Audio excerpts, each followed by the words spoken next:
The modified blind self-portrait is interesting because it takes a little bit of a weird setup to get it right. So you're going to need a mirror, and then either you're going to tape a piece of paper to the mirror right next to your face, so that your face, or the paper is basically in the periphery of your vision while you look at your face. Or for you all with your sketchbooks, probably better if you prop the sketchbook up down below you a little bit. So like I would place it over here down below me. I can still see it in my periphery, not as directly as the piece of paper taped to the mirror, and then I can sketch it in it. If you really feel uncomfortable having the sketchbook down here, go ahead and get a piece of paper, tape it to the mirror right next to where your face is, and then you can cut out the face, or you can just tape this paper directly into the sketchbook. That's fine. Remember, the point of a modified blind drawing is that you still aren't trying to draw the thing that you're looking at. So in this instance, you're not trying to draw your face. You're not trying to make it look like your face. What you're trying to do is you're trying to draw the motion, the path of your eyes as they explore the object. So I'm trying to, if my eyes look left, my hand moves left. If my eyes curve up around my big bulby head, then my hand curves around on that same path.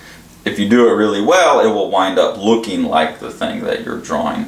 But it's a hand-eye coordination exercise, exactly like the hand-eye coordination videos that you've been doing, where you're just following the little pointer on the screen. In this instance, the pointer on the screen is where you're looking at.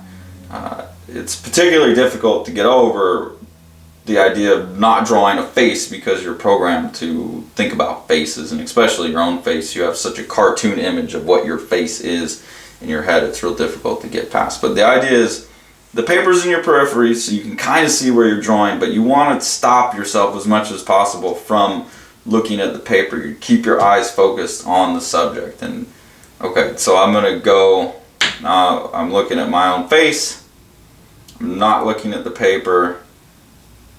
I'm going slow enough that as my eyes go around my head, my hand can follow the motion of the eyes. Now one thing, this is difficult to do while you're talking, by the way. One thing to notice is that I'm not sticking to an outline of my head. Like I got interested in the glasses, and so I'm letting my eyes go around the glasses, and maybe I want to then get the fact that there's an eye inside of that lens. So I'm looking at that, and then I'll move over to the other lens, and I'll get the eye that's inside of that lens. And I haven't glanced at the paper once, so I have no idea what my proportions are looking like. It's there in the periphery, so I can kind of tell it's not too far off. Now I'm going down along my jaw. I got a bunch of hair. But really this should be one continuous line. If you're sketching back and forth or trying to get details, you're not doing it right. We're drawing not objects, we're drawing path. Okay, I'm going to go get my nose.